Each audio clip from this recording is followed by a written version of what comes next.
the increase in the e-commerce and slight decrease in brick-and-mortars. So in 2017, the new term was introduced, like the retail apocalypse. So what do you think about this trend? What do you think about the death of classical brick-and-mortar retail? And how many years do we have until it will die? If it will die, of course.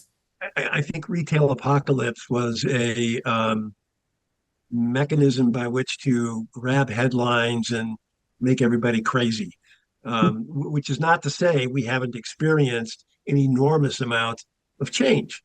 And the simple fact that e-commerce has siphoned an enormous amount of sales dollars out of physical retail is not an apocalypse. It's an evolutionary moment that we just need a reality check.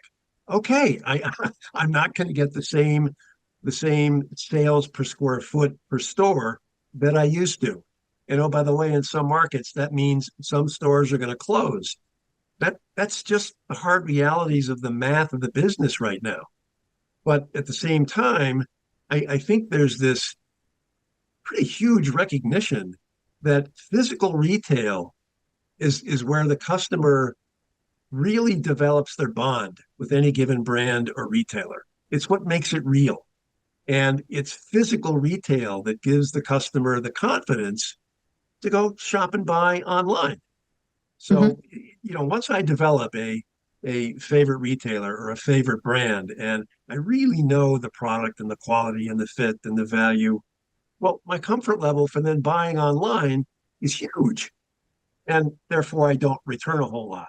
Mm-hmm. But if I ever decide to get experimental and, try a brand where I really don't know the quality or the fit or then, I think that's where there's some hit and miss factors going on.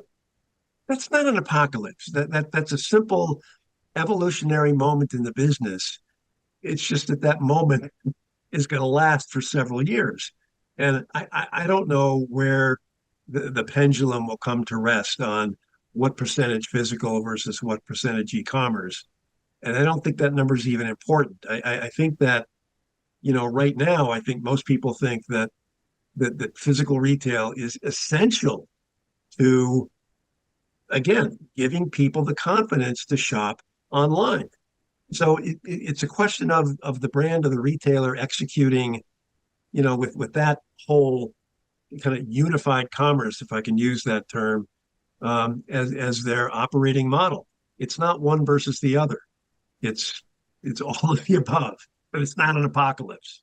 Mm-hmm. I agree. And it is everything about the customer experience that the customer can get while, for example, trying something on in the physical store and afterwards maybe choosing the same thing or another color thing that was absent in the physical store online, and vice versa. But regarding the customer experience now, so the increase in e-commerce, increase in social commerce, that is really increasing trend when people are purchasing via the social networks.